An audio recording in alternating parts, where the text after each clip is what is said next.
Rust on the Allegheny, a novel, written by Corey McCullough, narrated by Michael Beckett.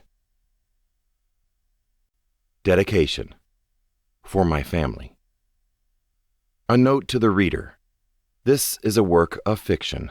Names, characters, businesses, events, and incidents in this book are the products of the author's imagination. Any resemblance to actual persons, living or dead, or actual events is purely coincidental. Prologue.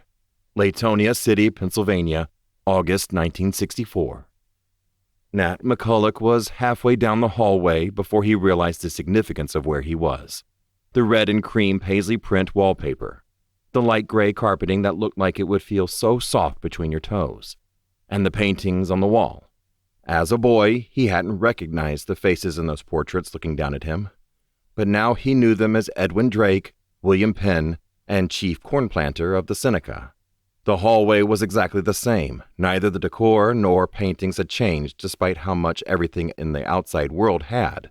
Some of it for the better, but most, not so much. The first time he'd been here 25 years prior, he could hardly have imagined himself as the man he was today. Business suit, wallet full of cash, polished shoes. Back then, he'd just been a poor boy in short pants from the wrong side of the tracks, literally, with bottle caps and lint in his pockets, and shoes that didn't fit right.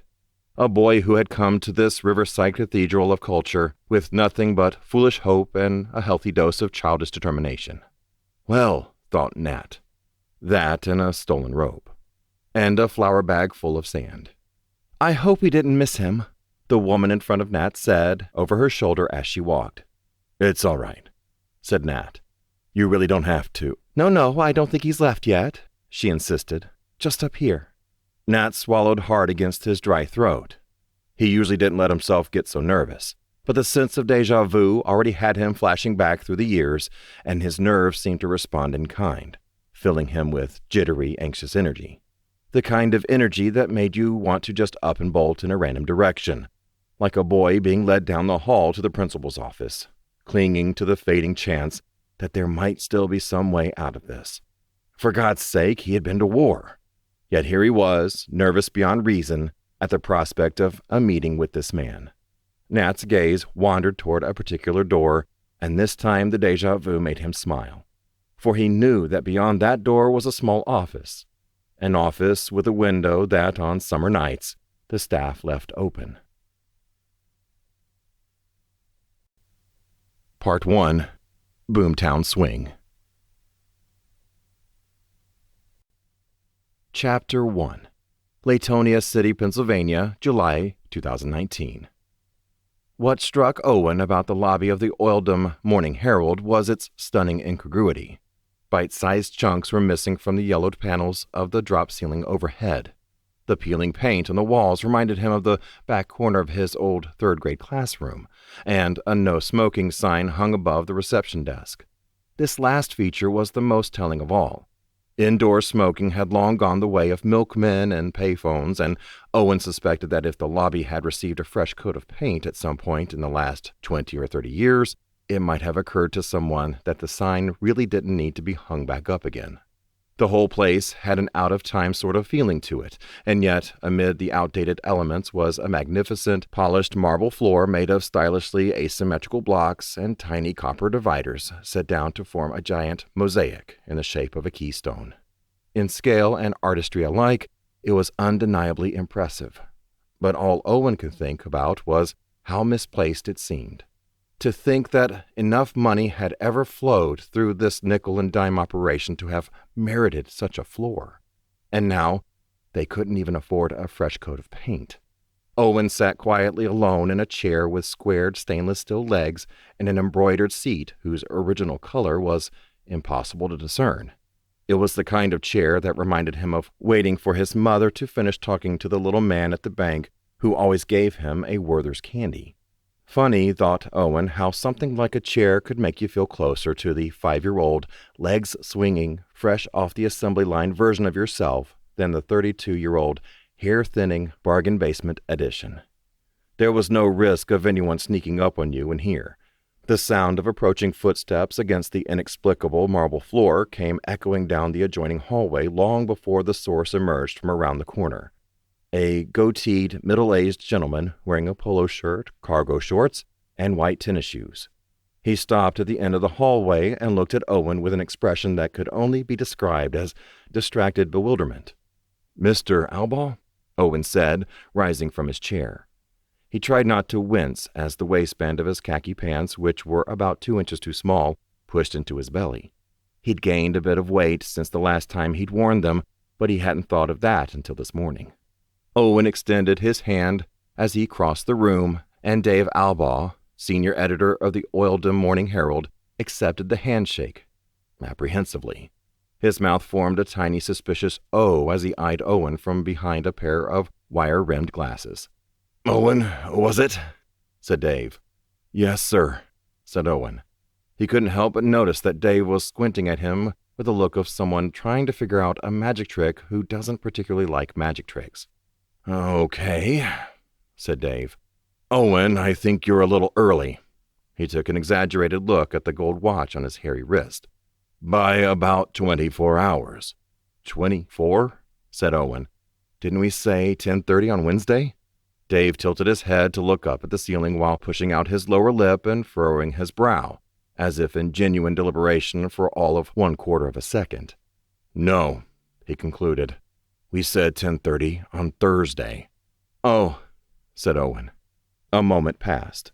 Long enough for Dave to get a good look at Owen, and long enough for Owen to conclude that Dave Albaugh was a man not perturbed by awkward silences.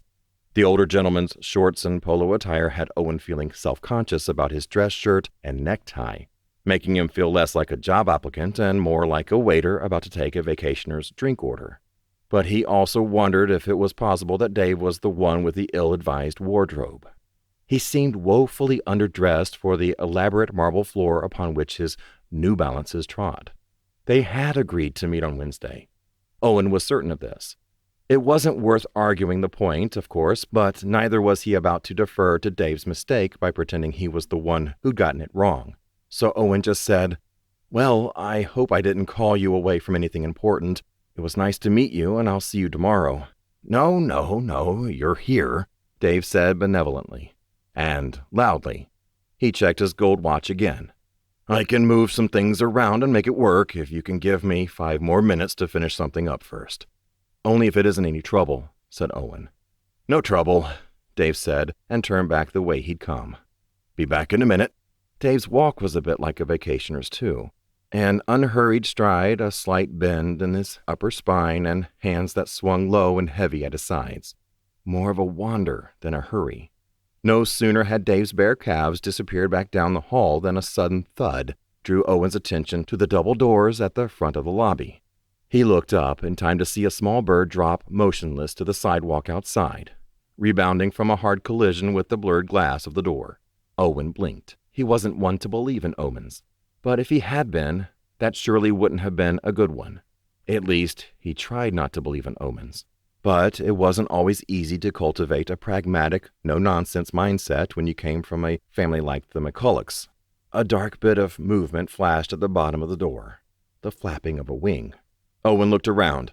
There was no sign of Dave Albaugh or anyone else, other than the top of the receptionist's head behind a bulky, very outdated computer monitor. So Owen crossed the lobby and opened the door. On the ground outside, a common American robin was flapping one wing and kicking one foot as its head rested, unmoving against the ground.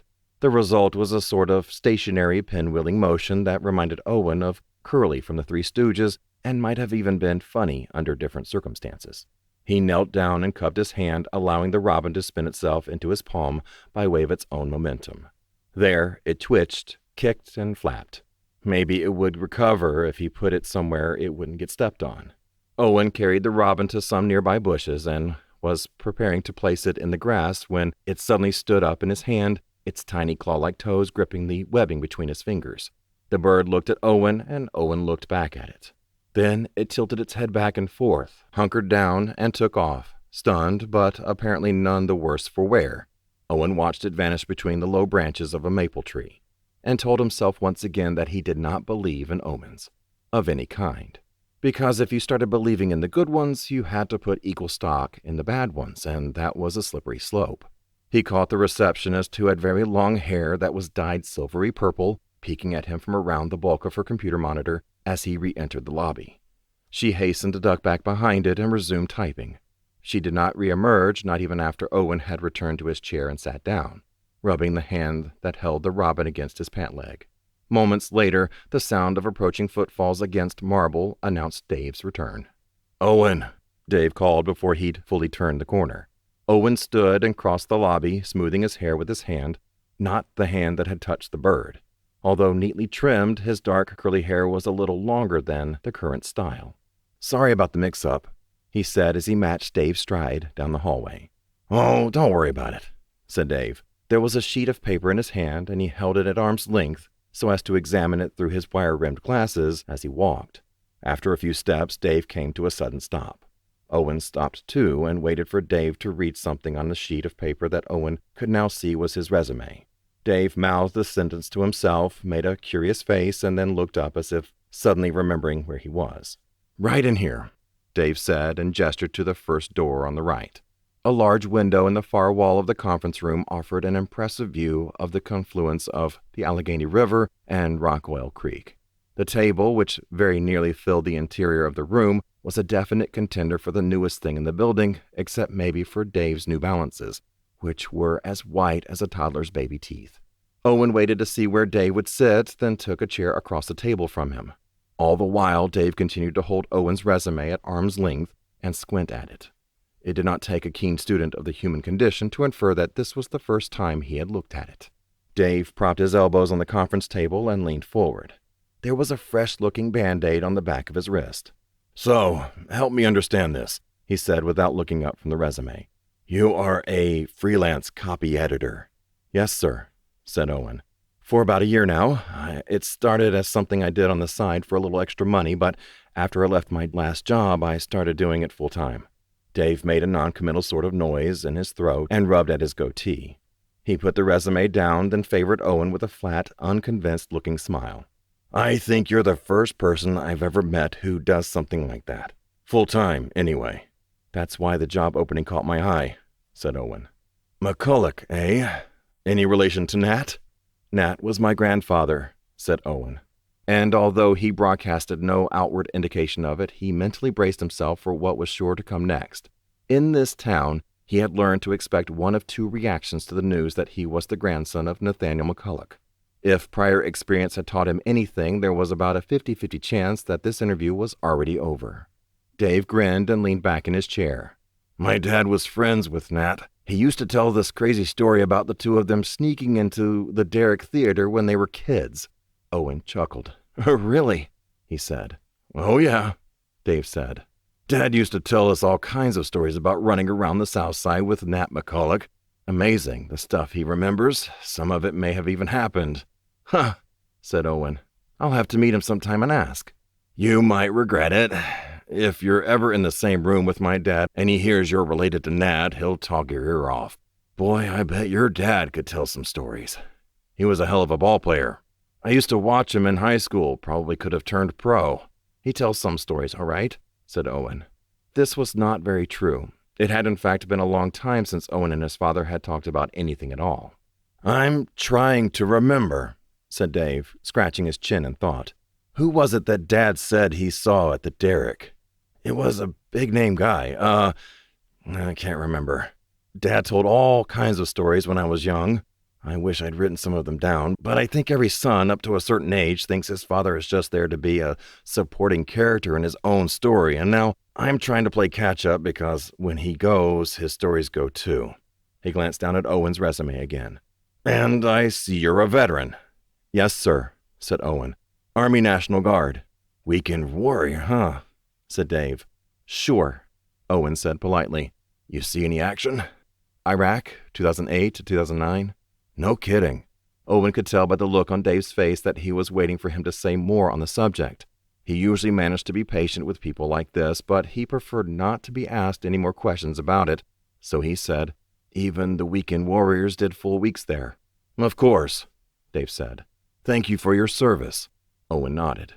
Then Dave took a deep breath and said in a span of one long, world-weary exhale, "So, seeing as you've got some experience in this line of work, I'll go ahead and level with you."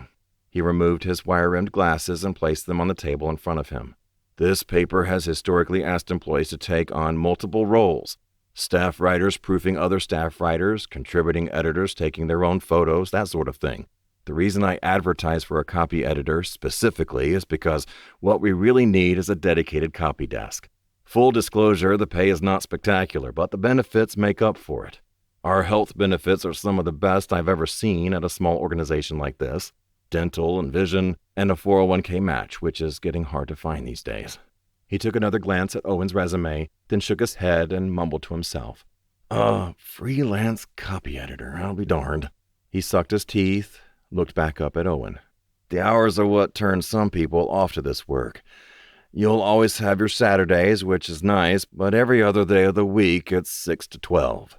6 in the, said Owen. "Evening," said Dave. "So," said Owen, "Sunday through Friday, 6 to midnight?" "Yup," said Dave. "You'll get all federal holidays off, too. Not everyone here does, but we'll make sure you do. You have a family?" "A wife and daughter, 14 months old." "Ah, congratulations. I have an 11-month-old granddaughter. Love that age. You'll see. The older she gets, the more grateful you'll be for those Saturdays." "I'll bet," said Owen. I didn't see the wage listed. Is the position salaried?" "No," said Dave. "It's hourly." Then Dave told Owen the hourly wage. And not for the first time since entering the office of the Oildham Morning Herald. Owen had no idea why the publication's name was hyphenated. He had to force himself not to visibly react. "That's our standard entry-level rate, and I don't have any say in the matter," Dave was quick to clarify. "But, like I said, good benefits and lots of opportunity for advancement. When I started here in 1984, I took home $3.35 an hour. You work your way up. That's just how it goes. People don't seem to understand that anymore. I talk to these kids fresh out of college, never had a real job, and they expect someone to hand them $50,000 a year. It's like, wake up, right? Welcome to the real world, kid." "Right," said Owen. "Well, the benefits do sound pretty good." "Right," agreed Dave. He held the resume up again. "And remind me, what was it you did before your freelance work?" "Archaeological field technician," said Owen. Dave made a face. "I know," said Owen. "My bachelor's degree is actually in anthropology. I enjoyed the work, but it was a lot of traveling and, well, it just didn't work out." Dave snorted a small laugh. "A veteran archaeologist copy editor. I'm not sure if I should be impressed by your range or nervous that this paper is just your next jumping off point." "Family comes first, and I've got a little one now," said Owen. "My jumping around days are over." "I'll have to take your word on that one." Then Dave patted Owen's resume on the table twice, hard and flat-handed, like he was dribbling a basketball. "Okay, good enough for me. I've got a written skills test around here somewhere. I'd like you to take it just to make sure you know your stuff. Grammar basics, writing mechanics, that sort of thing. But, hell, I don't think that's going to be a problem to you, Mr. Archaeologist." "Guess we'll see," said Owen. "Guess so," said Dave. "Sit tight. I'll be right back as soon as I find the damn thing." Dave exited the room with sneakers squeaking against the marble, and Owen leaned back in the chair, sighing. Standard entry-level rate. For who? A busboy?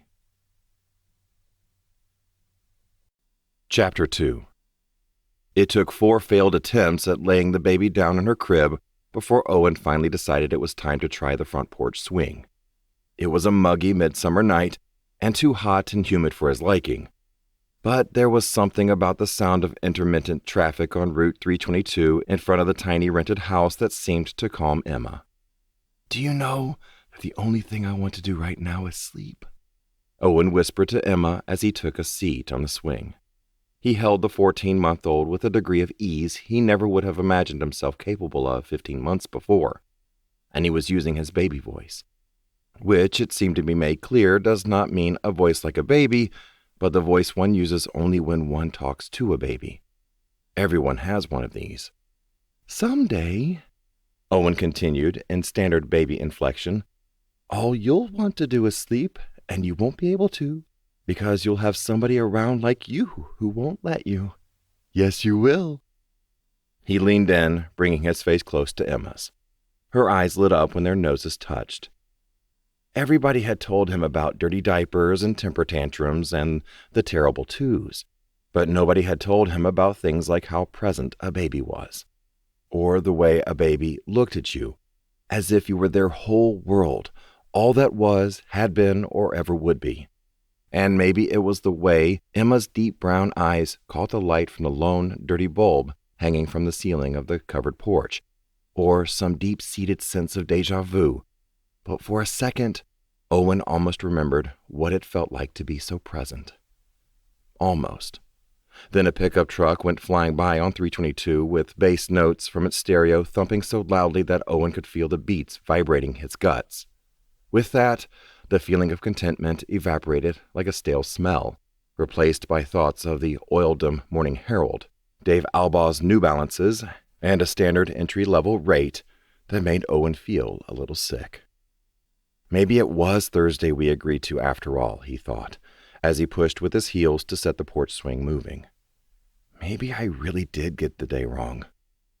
He didn't think so, but he could have made a mistake, or done it on purpose as some sort of subconscious self-sabotage. God knew he didn't want the job. The copy editor position paid a fraction of what he'd made as a field tech, but there was a reason he wasn't doing that anymore. And a specialized degree like his didn't allow for a lot of lateral movement. He'd been searching for a steady job for months, and despite the low pay, the newspaper was his best lead so far. He'd had to purchase a newspaper the day before to refamiliarize himself with the format and writing style. It was the first time he'd gotten the daily news somewhere other than a backlit screen in about 5 years. By the time Owen had left, Dave had been talking about getting him set up at the nice desk, as if the job not only already belonged to Owen, but that Owen accepting the offer was a foregone conclusion. If they offered him the job, he would take it, and that gave him the kind of empty feeling in his stomach he'd always gotten as a kid while balancing on the edge of a tall rock or standing at the end of the dock at the river, just before he jumped. Low pay, odd hours. And as far as Dave's insistence on opportunity for advancement, well, it fell a bit flat, given the less than electrifying prospects for small local print outlets in the digital age. So why am I doing this to myself? Owen wondered. Emma made a cooing sound and kicked a foot for no particular reason, and Owen took out his phone. He had opened YouTube and was typing in the title of one of her favorite lullaby videos when something flashed in the corner of his eye. On their side of the road, the houses sat practically shoulder to shoulder, with only narrow concrete sidewalks serving as dividers between them and the adjacent homes. The result was that Owen could have touched his next-door neighbor's outdated wood siding just by leaning out his kitchen window. Not that he wanted to.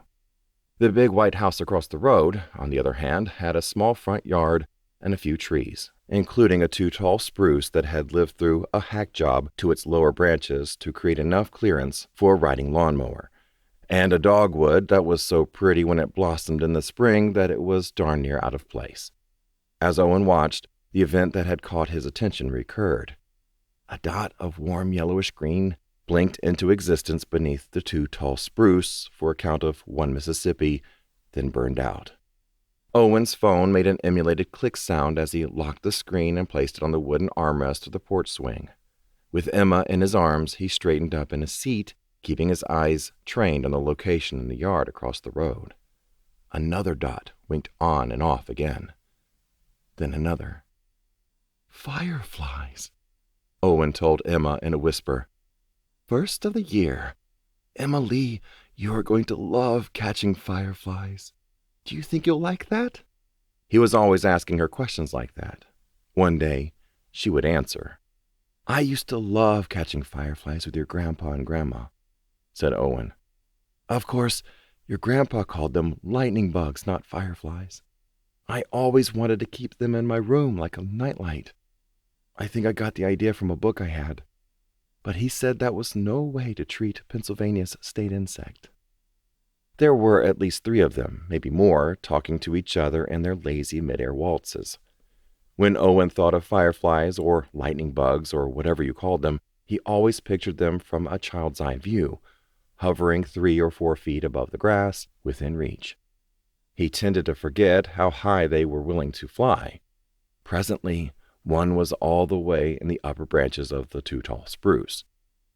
Owen's phone, face down on the arm of the swing, vibrated to indicate a new message. He started to reach for it, but was stopped in mid-reach by a tiny hand touching his wrist. He looked down and noticed that Emma's gaze was no longer on him. Her focus had drifted toward the ceiling of the covered porch, a good sign that sleep was not far off. "Why beg for a job you don't want?" thought Owen. He touched Emma's face. Without breaking her focus on the ceiling, she blinked once, slowly. "This is why. Remember that." He adjusted his arm to hold her hand in his.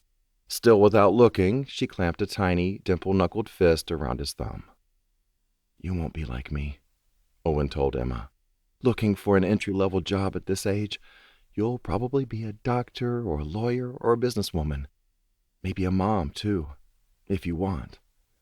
With your own kids to catch fireflies with. You won't have time for this little town, I bet. You'll be out there making something of yourself, a long way from rented houses that are too small, and roads that are too noisy, and neighbors that are too close." The idea made Owen proud, and a little sad. There were people who claimed that the whole MacCulloch family was cursed, and the topic was not spoken of like a sneaking suspicion or a theory. Rather, it was discussed as one might inform another of the time of day or the score of the Monday night game. But Owen didn't believe in curses. He didn't want to, couldn't afford to. "You're going to be so amazing," he whispered to Emma. "But until then, Mommy and I get you all to ourselves, and I get to show you all kinds of things for the first time, like catching fireflies." He looked down. Emma's eyes were closed. Her head was tilted sideways toward the noisy road instead of away from it. Her grip on his thumb had in no way relaxed. Owen pushed a lock of her dark curly hair back off her forehead. The same kind of curly hair that he had spent most of his life trying to keep short enough that it couldn't curl. Hair that, now that it was becoming noticeably thin in the front, Owen wondered if he ought to have appreciated a bit more while he'd still had the chance. "You might be the one thing I've done right," Owen told his sleeping daughter. "You'll be better than me. You'll do better than me." He picked up his phone to check the message he'd missed. It was from his mother. "First of all, everything is okay," read the text's preview line. Owen stopped rocking the porch swing. A message from his mother that started like that almost never meant that everyone was okay. He opened it to continue reading, quietly reminding himself of his feelings about things like omens and family curses and such. Chapter 3.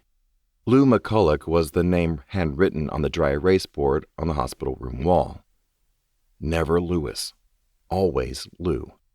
The name of the attending nurse, which had also been written on the dry erase board, was the same name as a girl Owen had gone to high school with. Not someone he'd known exactly, but someone he had at least been aware of, and who had probably, to some degree, been aware of him. He found himself feeling bad for her and anyone else who had to take care of his father. Lou MacCulloch was not an altogether unpleasant person, but he had no love for hospitals. Especially not for this one.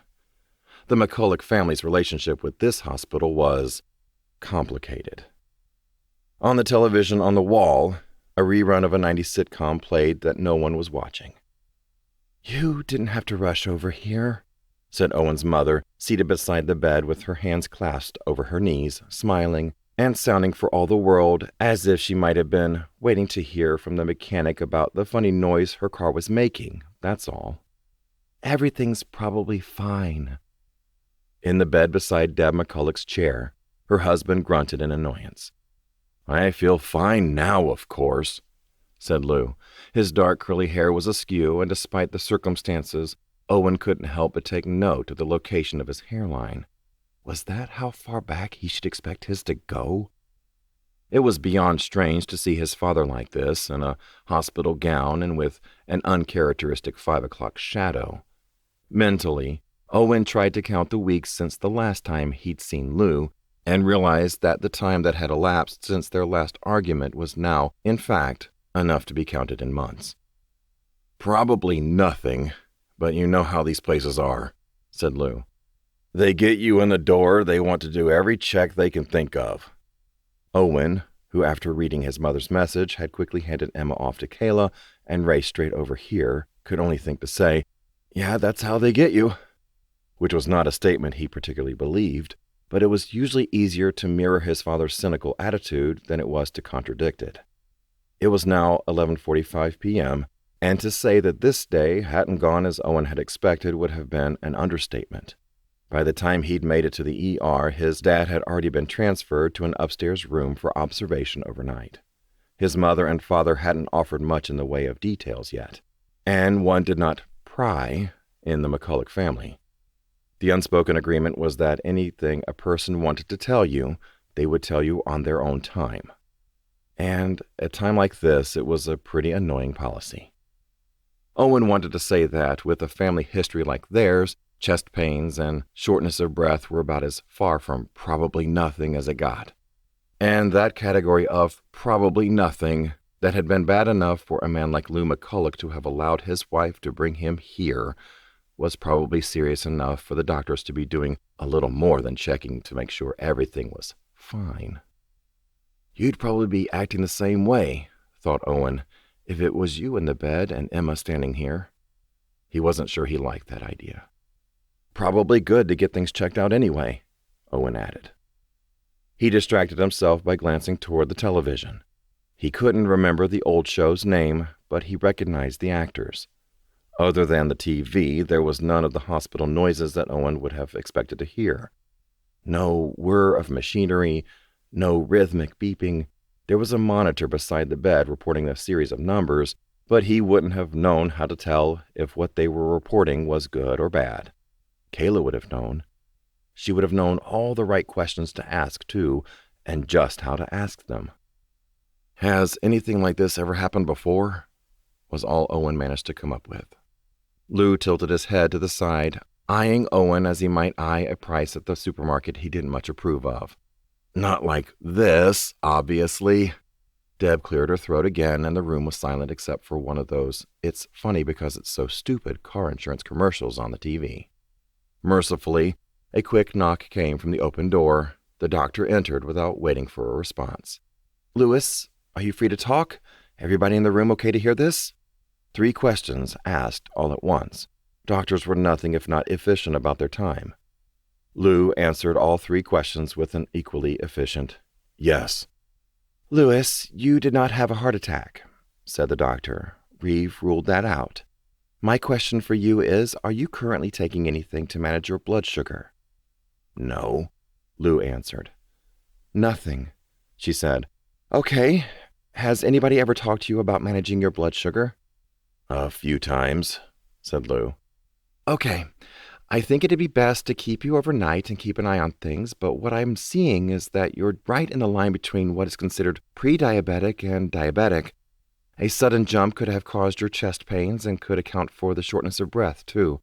We'll monitor your levels for a while, but assuming nothing changes, the steps for you moving forward will be to follow up with your primary physician and get you started on something to manage your levels. Okay? Do you have any questions for me?"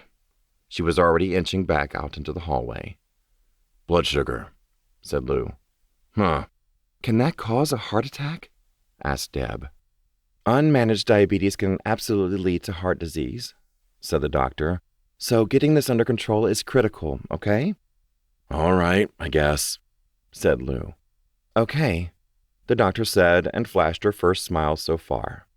"You need anything, just hit the call button." And with that, she was gone. "Not a heart attack," said Deb. "Thank God." "See," said Lou. "Told you I was fine." "Fine?" thought Owen. "But it could be diabetes," he said. "Pre-diabetic, the doctor said," said Deb. "Part of getting older," said Lou. "More little plastic bottles with your name on them." "Well, yeah, but," said Owen, "Kayla's dad had diabetes. It doesn't just go away with the right medication." "We know that," said Deb before Lou could say anything regrettable. She spoke to Owen in the same soothing, patient voice she'd always used to calm him down when he couldn't understand his geometry homework. "I thought it might be something like that, and I've been reading up on it. We'll get it under control." Owen's phone vibrated in his pocket, and he quickly checked it. The text from Kayla read, "How is he? If you need me, let me know. I'll put Emma in the car, or I can have Mom come over and watch her." Owen had started to reply that everything was fine. Maybe the apple hadn't fallen so far from the tree, when his mother said, "I'm just glad we know what it is now, and that it's manageable." "It's also genetic," said Owen. "It killed Kayla's father. Who knows? It could be what killed Grandpa, too." At this, Lou sat up a little straighter in his bed. The 90s sitcom was back on. He grabbed the television remote, which was attached to the bed by a long, thick cable, and said without looking at Owen, "Everybody knows what killed your grandfather." Then he gestured around the room, indicating his surroundings. "Here more than anywhere, they ought to know good and damn well." Deb MacCulloch cleared her throat. Owen MacCulloch moistened his lips, and Lou MacCulloch said, "Dumb show." He pressed a button on the remote to change the channel. Chapter 4. "Oh my God, she's on the roof," said Owen. "She's not on the roof," said Kayla. "She's on a ladder." "Gee, sorry," said Owen, leaning forward over the steering wheel to get a better look at the 76-year-old woman 2 stories up. Admittedly, she was on a ladder, or at least a pair of long wooden poles with crossbeams that had once been marketed and sold as a ladder. Gravel crunched beneath the tires as Owen brought the red Ford Focus to stop in front of the detached garage. At the top of the ladder, meanwhile, Ruth Lee Woodford paused her work to wave cheerfully down at them with one dripping, grime-covered glove. Then she scooped a final handful of semi-putrefied leaves out of the gutter and dropped a load into the bucket that hung from the top of the ladder by its wire handle. With that, she removed the gloves and began her descent. Kayla had been at work all day at the long-term care facility, and Owen had spent the afternoon finishing up some freelance projects at home. Ruth Lee, meanwhile, had taken Emma for the day to watch her, or at least that had been the plan. Owen wasn't sure watching from the top of a ladder counted. He put the car into park.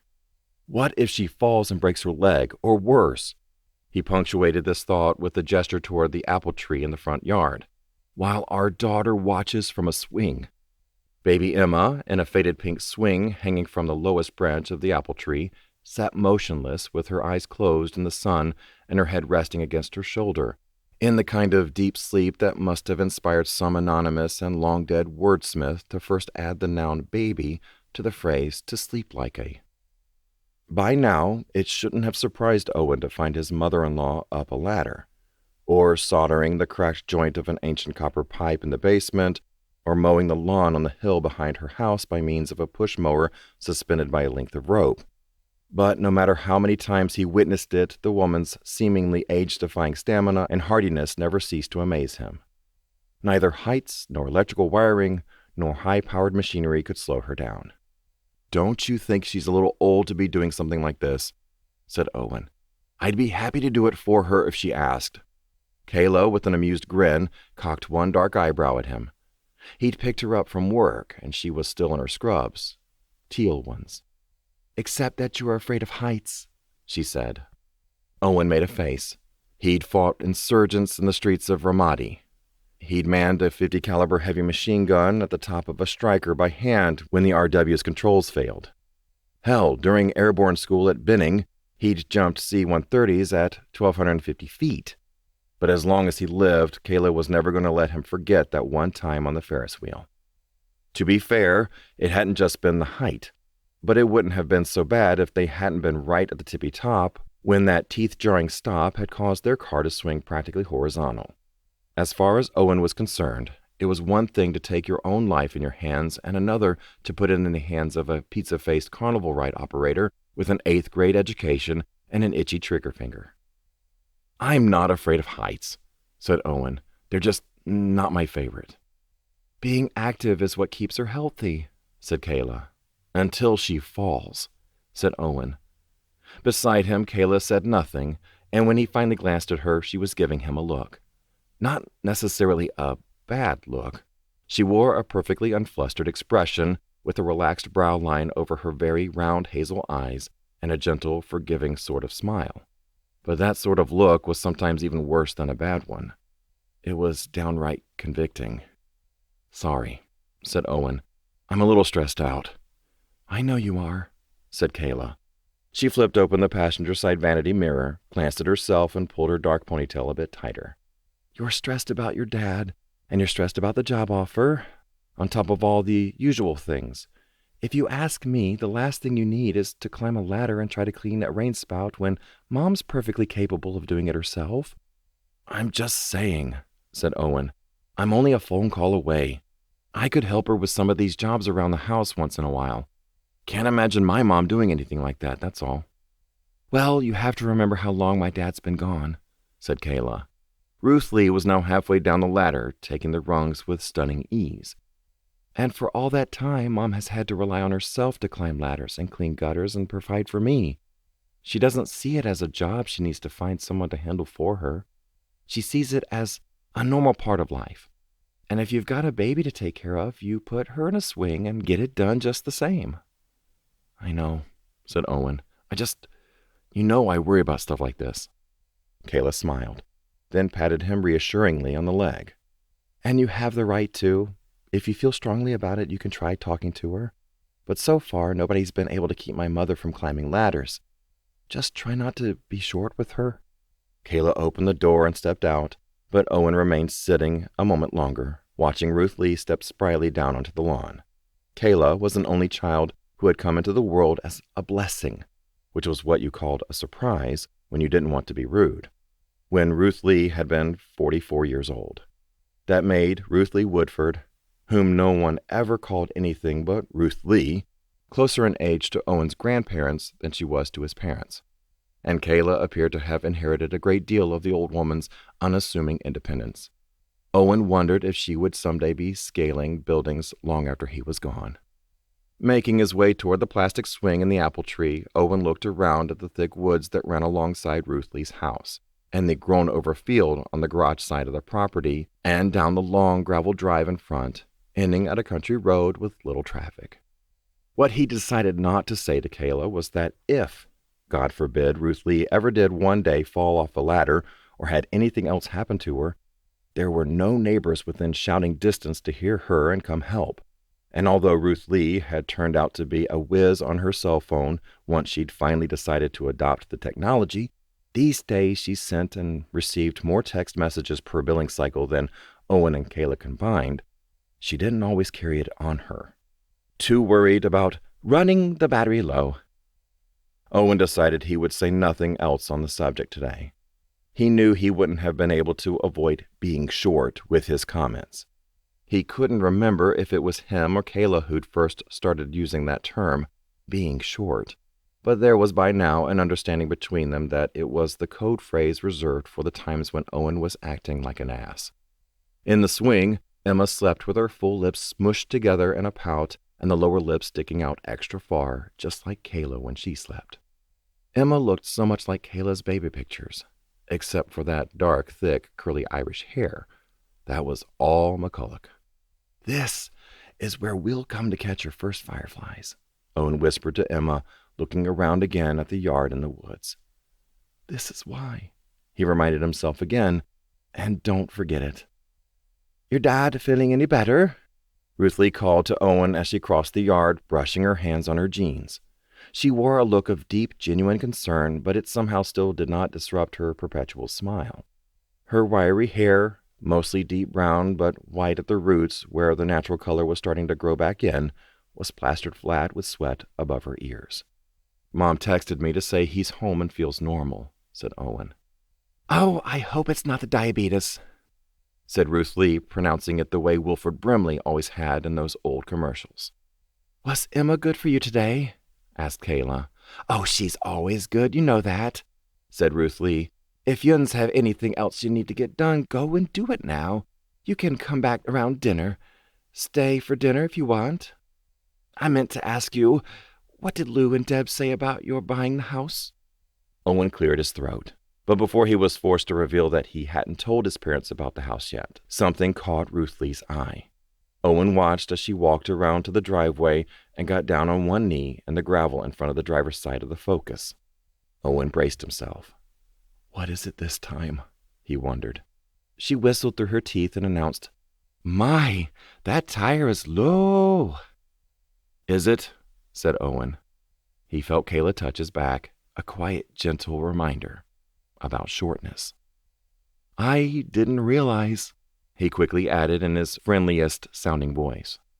"Don't you have a warning light?" asked Ruth Lee. "Yes," said Owen, "but it started displaying a sensor fault message a while back, so it's just always on. I keep meaning to have it looked at." "Well, easy enough to take care of," said Ruth Lee, and before Owen could say anything to dissuade her, she was entering the detached garage through its side door. He tried to suppress a sigh, but Kayla noticed. Owen was the sire, and Kayla was a noticer. "She's just trying to help," said Kayla.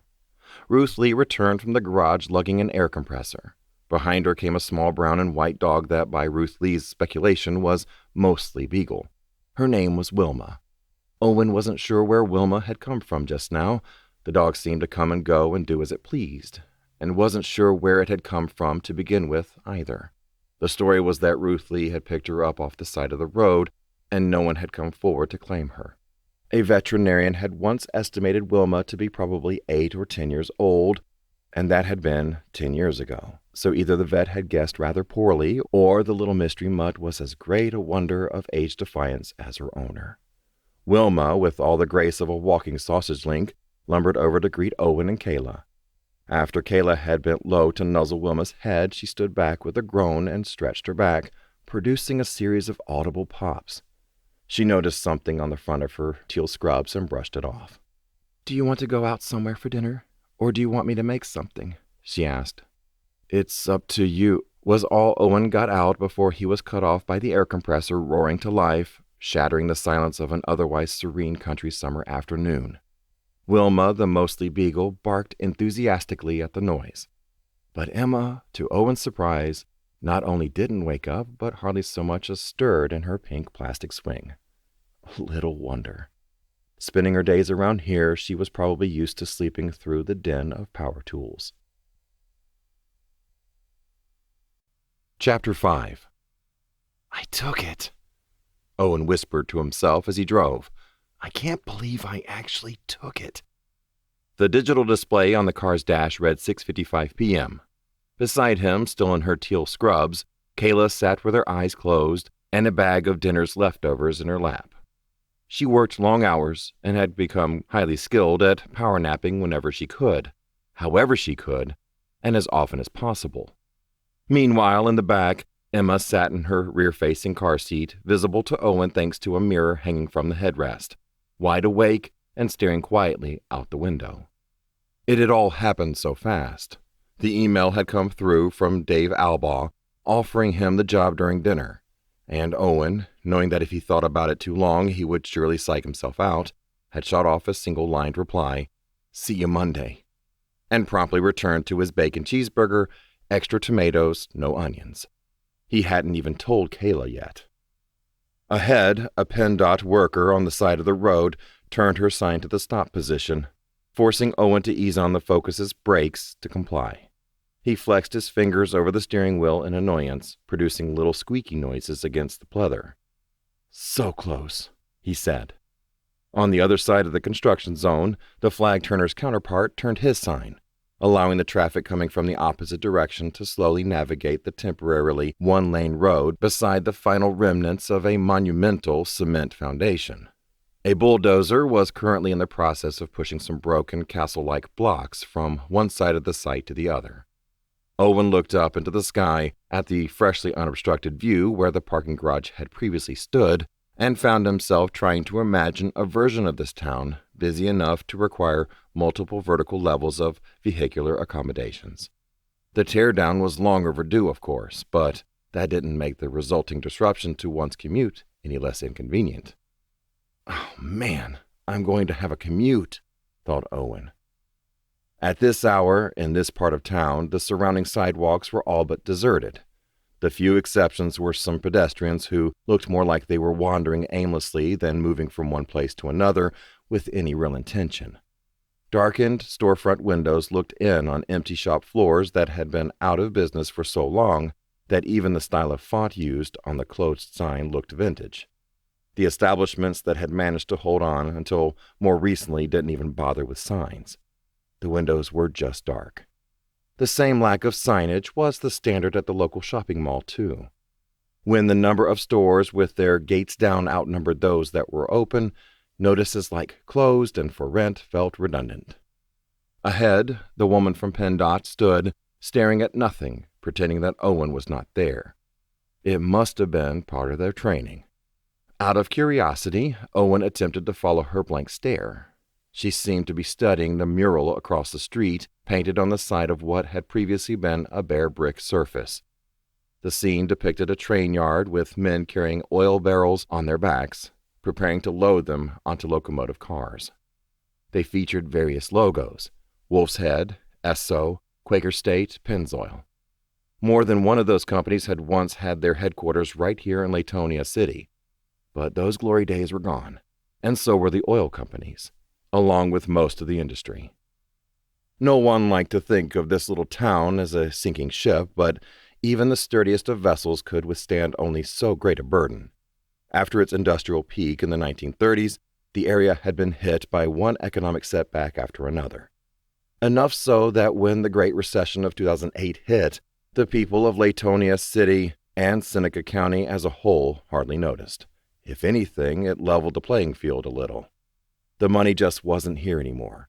The big Victorian mansions on First Street that had once been the homes of titans of industry were now rental properties owned by absentee landlords, their once spacious interiors cordoned off into as many apartments as possible, with tacked-on staircases clinging to the exteriors to reach second-floor walk-ups. Other properties just sat empty. There were entire streets of Latonia City where barely anyone lived. Blight was what people called it, and every once in a while an abandoned home that had once been a stately manor would start to fall in on itself, and the city would come and bulldoze it, and by the next summer it would be a grassy lot overgrown with brush. But the worst was when one would burn down, which, due to old wiring and poor maintenance, happened more often than one might think. Just the previous summer, a rental had gone up, and one little boy hadn't made it out. The radio in the PennDOT worker's hand buzzed, jolting her from her hypnosis, and she turned her sign to slow. Etiquette compelled Owen to give her the standard salute wave for the sake of politeness. She performed her part of the exchange flawlessly in response, continuing to pretend that Owen did not exist. At the intersection of Venango and Center Street, Owen passed beneath the Latonia National Bank building. It was one of the tallest buildings in the county, a rectangle of gray granite that looked, rather appropriately, like a massive standing vault. But the vault was empty both in the figurative and literal sense. Latonia National Bank had been bought by a larger bank out of Pittsburgh in the 1970s, and had been closed sometime in the 80s during a period of consolidation. Latonia City was a Rust Belt town, plain and simple, one of hundreds like it dotting the Northeast and Midwest, places that had once been centers of industry but were now languishing, boom towns turning to ghost towns in agonizing slow motion. It was no one's fault, really. Over time, main streets had turned into empty galleries and shopping malls into ossuaries. And amid the ruins lived a generation of people like Owen who saw nothing but the bad and grew cynical. He had to admit that he was guilty of unfair condemnation of this place.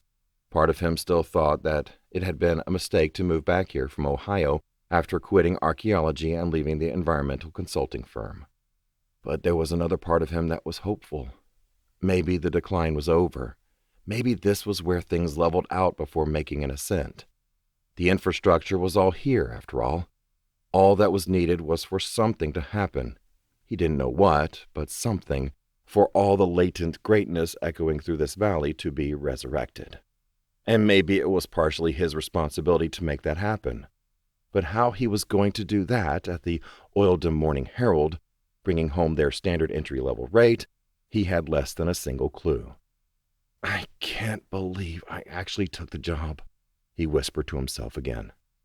Even the name of the town newspaper was a callback to the area's prime. The original name for Latonia City had been Oildham Center, back before it and a second town called Lays Bend had been incorporated to form the combined entity of Latonia City. The fact that locals pronounced Latonia with a long A sound, as in lay, was a linguistic remnant of this fact. You could always tell you were dealing with an out-of-towner when they pronounced the city's name with a short A, as in lateral.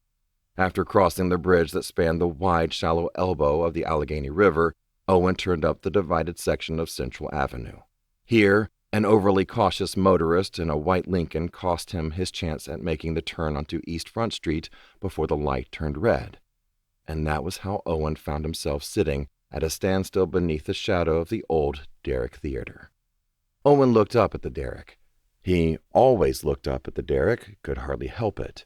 Much like the majestic keystone mosaic on the floor of the Oildham Morning Herald lobby, the towering Art Deco design of the Derrick Theater felt strikingly out of place. The decorative architectural elements at the heights of its facade were painted in bold shades of green and gold. At the front corners were two larger-than-life sculptures of theatrical masks representing the dual personifications of drama: a smiling face to symbolize comedy, and a frowning, slightly terrified-looking face to symbolize tragedy. Both looked down at the street with pitted, crumbling eyes. A green blanket of creeping ivy covered most of the western wall, and on the roof, almost inconceivably, there grew a small, gnarled tree. The Derrick maintained its theatrical aesthetic even though it hadn't been a theater in decades. Owen recalled a minor public outcry some years prior in response to the decision to gut the historic building and remodel its interior into a cluster of retail spaces. It had been touted as an initiative to help revitalize the local economy, but nowadays, even the relatively new retail spaces inside were mostly empty. The only thing the initiative had accomplished was to ensure that the Derrick would never be a theater again. But the building was so iconic that there was a movement by citizens to have it submitted as an entry into the National Register of Historic Places. There was also a proposal, however, initiated by a group of highly motivated people with more money and greater influence to have the building demolished, for reasons that involved the pursuit of still more money and still greater influence. As Owen looked at the building's old blank marquee, he wondered if there was any stock to Dave Albaugh's claim about his grandfather sneaking in as a kid. Supposedly, this theater had been one of the major stops for jazz bands and vaudeville shows and such, back when Latonia City had been among the major commercial centers in the Northeast and New England. Owen had never known his grandfather, but it was kind of fun to imagine him sneaking in there, maybe to catch a wartime serial or something. But who knew if the story was true? That was how it was in small towns. Everybody knew everybody, and there was no shortage of tall tales or dirty laundry. And God knew there was plenty of both when it came to Nathaniel MacCulloch. In the dull orange glow of a summer evening, Owen MacCulloch stared up at the frowning mask, symbolizing tragedy, carved on the side of the Derrick Theater. Then the traffic light turned green, and Owen continued on his way. Chapter 6. Latonia City, Pennsylvania, July 1939. Beneath the relentless sun of a cloudless summer morning, 9-year-old Nathaniel MacCulloch stared up at the smiling stone mask carved into the high corner of the Derrick Theater. It was supposed to represent comedy, but to Nat, the beaming, slack-jawed face looked more like it had been thumped over the head with a billy club one too many times. At the tweet of the traffic officer's whistle, Nat took off. He was quite practiced in the art of cutting a path of least resistance through a throng of foot traffic. His run was all business, save for a series of customary hops to clear the silver seams of the old streetcar rails. One couldn't be too cautious about observing such rituals. His hopping, however, proved too rambunctious for the liking of a few fellow pedestrians. "Slow down, you little cuss, or I'll—" The source of the oath, a clean-shaven, gentlemanly-looking fellow in a derby hat, was carrying an umbrella despite the fact that there hadn't been a drop of rain in weeks, and today's weather wasn't looking any different. And that umbrella, previously employed as a walking stick, was now raised off the ground and poised to strike or poke at Nat. But Nat sidestepped the objector, ducked behind a heftier wayfarer, and weaved a slalom course through the rest of the men in suits and hats, mass migrating across the brick-laid street. Arriving on the theater side of East First, Nat stopped and closed his eyes, savoring the momentary respite from the heat that was provided by the shade of the cathedral-like derrick at this time of the morning. When he reopened his eyes, the sad-looking face carved on the other side of the derrick seemed to be looking straight down, right at him. He would have been lying if he'd said he didn't find that one a little off-putting. The comedy face may have looked smacked silly, but there was nothing amusing about the tragedy's face's elongated, inhuman proportions, creating an expression of horror the likes of which Nat had only ever seen on the faces of innocent bystanders in comic books just before a mad scientist pulled the lever. Behind him, the traffic cop blew his whistle again to order foot traffic to come to a halt.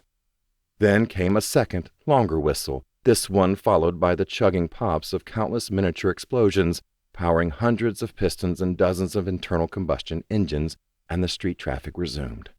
It was at this point that Nat realized Dick was no longer behind him. Looking back, he spotted his partner in crime standing on the curb. He had his hands folded behind his back and his head bowed in deference, receiving a firm scolding from the same umbrella-wielding gentleman who'd reprimanded Nat. Dick, evidently, hadn't had the heart to ignore the man, who was presently spiking the tip of his umbrella against the brick with a clack to punctuate an impassioned point. Dick took his tongue lashing like a good soldier, and when the seminar was complete and the umbrella-wielding defender of justice satisfied, Dick responded with a quick, "Yes, sir," and jogged over to join Nat in front of the theater, a building that was only a few years older than they were. Dick paused to push a handful of perspiration from his forehead up and over his scalp, an unsophisticated but effective means of styling his straight brown hair, then jabbed a thumb toward the double doors of the derrick building. "How early you think Gid shows up for a show?" he said, the brief inconvenience in the crosswalk already forgotten. "You think he's in town already?" Nat made a face. "Course not. The show isn't for 2 days. Big stars don't arrive early. Some of them do a different show every night, in a different city every night, or even 2 shows in a day." "2 shows in the same day?" said Dick doubtfully. "Yeah," said Nat. "Probably, I bet." Nat, too, ran a hand over his head to try to flatten a mass of unruly curly dark hair that was in dire need of shearing. It was so thick that once, several hours into a school day, Nat had scratched his head and felt something hard, which had turned out to be a comb from that morning. Something had distracted him halfway through tending what his mother sometimes called his rat's nest, and he'd abandoned the task mid-stroke, tool and all. He had extricated the comb like King Arthur and slipped it into his back pocket in the middle of a math lesson. To his knowledge, not a soul had noticed. "He'll pull up in a big private car," said Nat, "right before the show starts, not a minute sooner than he needs to." "What if the car breaks down?" said Dick. "What, do you think they'd start the show without him?" Nat scoffed. "Gid Rust is the show. People would wait for him all night if they had to." Dick nodded. Although he was a nervous boy and a few inches short for his age, Dick was not submissive by nature. Far from it. Around the schoolyard, it was generally regarded as unwise to challenge this barrel-chested, thickly forearmed youth. Nevertheless, Dick usually deferred to Nat, as most of the boys did. In fact, it was only recently that Nat had discovered how other boys in class seemed to gravitate around him almost automatically. A teacher had once referred to Nat as having born leadership qualities, although Nat didn't quite know what this meant. It was not something that he sought after. But for some reason, situations just seemed to fall into place with him at the center, and when the time came for decisions to be made or judgments to be passed, the heads always seemed to turn toward him, which was never a good time to discover an errant comb in your hair. In this case, however, it was only prudent for Dick to take Nat's word for it, because when it came to Gid Rust, Nat was the known authority on the subject. "You think he'll play when the Saints go marching in?" said Dick. "Yeah, but I bet he plays down by the riverside first," said Nat, "on account of the theater being so close to the riverfront and all." Dick crinkled his nose. "Isn't that a church song?" "Not when Gid the Great plays it," said Nat proudly. "If you had it your way," said Dick, "he'd play Happy Birthday to You." Nat chose to neither confirm nor deny this claim, and stepped forward to get a closer look at the display case outside the Derrick's doors. Secured under glass was a black and white paper playbill. It read, "Gideon Rust in person, the great trumpeter and his world-famous jazz band. One night only at the luxurious Derrick Theater, Latonia City, Pennsylvania, Saturday, July 23rd, 1939. In person, thought Nat. Here! His stomach did jumping jacks at the thought. He'd just about worn the needle clean through the grooves of the 78 up at Pastel Records of Gid playing The Tiger Rag. More than once, old Brzezinski had to remind his employees to kick that derned MacCulloch kid out of the derned listening booth if there's a cue. And at home, one of Nat's prized possessions was a pamphlet of sheet music for Dinah, as played by Gid, swinging, quick-stepping, and blisteringly fast. Nat's sisters had long tired of hearing him clumsily attempt to nail down the intro on his second-hand cornet. And now the legend himself would be here. The Rust Man, Gid the Great, coming to play a show at the Derrick, and on Nat's birthday, no less. What if Gid really did play Happy Birthday to You? He wouldn't, Nat quickly reminded himself, but just as quickly cracked a grin, imagining what those notes would sound like coming out of Gid Rust's horn. And end on a high C and blow the roof off the joint, probably. It was a crazy idea. And then Nat got an even crazier one. He turned to Dick. Think we could get in there? Dick shoved his thumbs into his pants pockets and rocked back on his heels, shaking his head, an amused man of the world addressing some foolish young dreamer. Your old man got some money squirreled away that I don't know about? 'Cause I hear the tickets ain't cheap. Hey, brainless, can't you read? Nat pointed toward the red paper banner that had been supplemented to the signage slapped over the lower portion of the playbill. Sold out. Nat lowered his voice to a conspiratorial whisper, leaned in close, and said, I didn't mean with a ticket. Any lingering traces of amusement were quickly drained from Dick's face. Dick started to say something, but Nat cupped a hand over the boy's mouth before he could get a word out. Cautiously, Nat glanced up and down the sidewalk as if expecting to find a cop or PI or J. Edgar Hoover himself eavesdropping on two 10-year-olds on a Thursday morning on a street corner in Midwestern Pennsylvania. Not here, Nat whispered below his breath. Follow me. And he took off running. Chapter 7. With Nat in the lead, the two boys raced down the First Street sidewalk.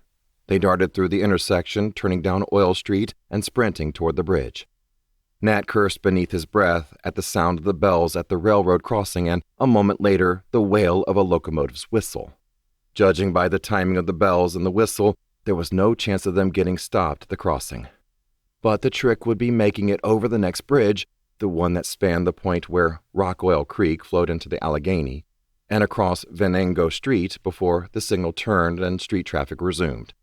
The traffic officers always allowed the automobiles a long time without a stop after a train went through the town, and if you didn't get across the street before that, you'd be waiting on the corner for a while. Gid Rust, live and in person, here in our city, thought Nat as he ran. Who knows if he'll ever be back this way again? I've got to see him.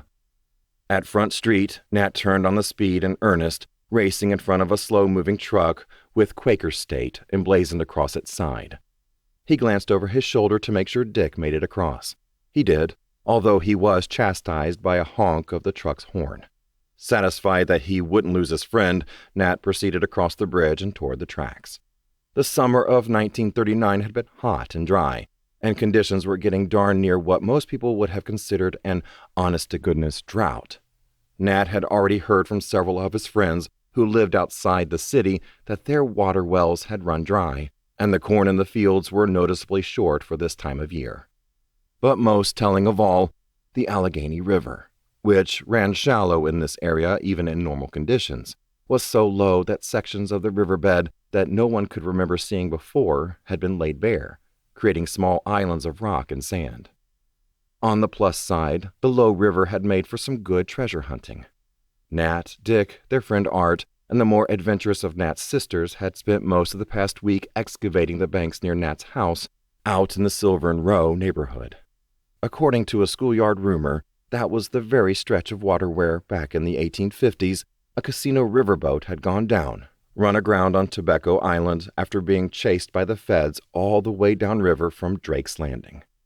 If the story was true, then it stood to reason that any fortunes lost on that ill-fated voyage might still be there, waiting to be dredged up from the deep by 10-year-olds with borrowed garden spades. Stranger things had happened. When he'd reached the opposite side of the bridge, Nat hurried toward Main Street to cross the tracks. There, the signalman was standing in his box, preparing to lower the gate. Nat threw a glance west. A dark plume rose in the wake of the locomotive as it crept along the curve of the river. Whether it was the sight of a boxcar or the sound of a distant whistle, Nat's father never failed to remind him that his grandfather had been among the honored few to have served as a driver on board one of those noble Pennsylvania Railroad marvels, back at the turn of the century, before that same grandfather had died a death that nobody liked to speak about, the details of which remained foggy to Nat to this day. Nat paused a moment to let Dick catch up. "Where are we running to, anyway?" Dick demanded as he crossed the tracks and came to a stop, hands on his knees and gasping for breath. Behind them, the signalman began lowering the gate. "Need to ask Art something," was all Nat said. This proved to be all the explanation that Dick required. He thought about it for a moment, and then his eyes glinted mischievously. "Hurry up," said Nat, and resumed his run just as the locomotive approached the crossing. Latonia was a city of many bridges, and the next one that Nat and Dick crossed was possibly its smallest, at a narrow point in the appropriately named Rock Oil Creek. Here and there the shimmer of rainbows flashed in the waters below, where the summer sun was reflected in a skim of petroleum. Back in the heyday of production, it was said an enterprising individual could practically make a living as an oil dipper, skimming the stuff right off the creek's surface by the bucketful and pouring it into second-hand barrels to sell back to the same refineries upstream that had lost it in the first place. The boys continued down Main with the train moving right alongside them. The locomotive was forced to limit itself to a plodding rate of speed while traveling through the center of town, and the boys were nearly able to keep pace with it as they ran. Odds were good that this very train was on its way to Germania Oil Well Supply Company, where Nat's father would have a hand in unloading its freight. It finally veered away from them as they passed the Latonia National Bank building, where every door and window of the great granite fortress was wide open to combat the heat. Even from street level, Nat could hear some of the yelling from the upstairs windows where stock prices were communicated by wire from New York City for the brokers to buy and sell. The bank's gray-white facade sparkled in the sun, a monument to the wealth of what Nat's father called the biggest little city in the nation, in the valley that changed the world. Nat and Dick kept chugging along, rushing past so many first and second floor shops on Venango Street and its adjoining avenues that a rich lady would have been hard-pressed to visit them all on a Friday night. Dick was struggling, but managed to keep up, swinging wide around a group of men standing outside the service station, each with a newspaper and some form of tobacco in hand. A block later, the smell of their cigarettes and cigars gave way to the rich aroma of cinnamon from one of the sweet shops where the owners made their own penny candy. Finally, Nat skidded to a halt in front of his destination, the little music shop run by his friend Art's parents. Heart Sounds was one of several music emporiums in the city, and while it didn't have a fancy soundproof listening booth for sampling the new 78s like they had up at Pastel's, it was the only shop in town that dealt in records, sheet music, and new and used instruments. It was here that Nat had purchased his cherished cornet, almost certainly at a price too generous to have done the owner any good to their bottom line. Usually, Nat was not one to accept such charity. He had been taught not to feel sorry for himself, even when others felt that way for him. No matter how poor his family was, he tried to never let it show. Not in his clothes, not in his things, and certainly not in his attitude. But when it had come to a bargain on a cornet, the same instrument Gid Rust had started on before switching to the trumpet, well, he hadn't been too proud to make a small concession. Naturally, a Gid Rust record was playing on the sound system as Nat and Dick entered through the open front door. It was his recording of Big Bad Bill is Sweet William Now. All week, everybody in town had been spinning nothing but Kid Rust in anticipation for Saturday night's show. "Hey, Art," Nat called. At the front of the store, near the register, a thin, serious-looking boy with wispy yellow hair looked up from his broom but did not stop sweeping. "Can't come out till later," Art said, "and Poppy says you can only hang around here if you help out." Poppy was not a familial term. Everyone in town, kids and adults alike, called Art's dad Poppy without a trace of irony. Nat would never know why. "Just need to ask a quick question," said Nat. As Nat and Dick passed beneath a wall of mounted guitars, Art paused his sweeping. It was clear that Nat and Dick had come calling with a matter of great secrecy and therefore great importance. And since the only customers in the store were currently occupied, browsing through the sheet music, he leaned his broom against the counter for a moment. The fact that this spindly preteen's name, Art Hart, sounded like something out of a superhero's origin story was lost on no one. But he didn't like to be called Arthur, and Artie sounded too kiddish. So there stood Art Hart, son of Poppy. "Make it quick," said Art, adjusting his shopkeep's apron. Nat leaned in close. "Your uncle, Poppy's brother Chuck, does he still do deliveries for the shop sometimes?" "Yeah," said Art. Nat double-checked that the coast was clear. Then he said, "Does he ever deliver to the derrick?"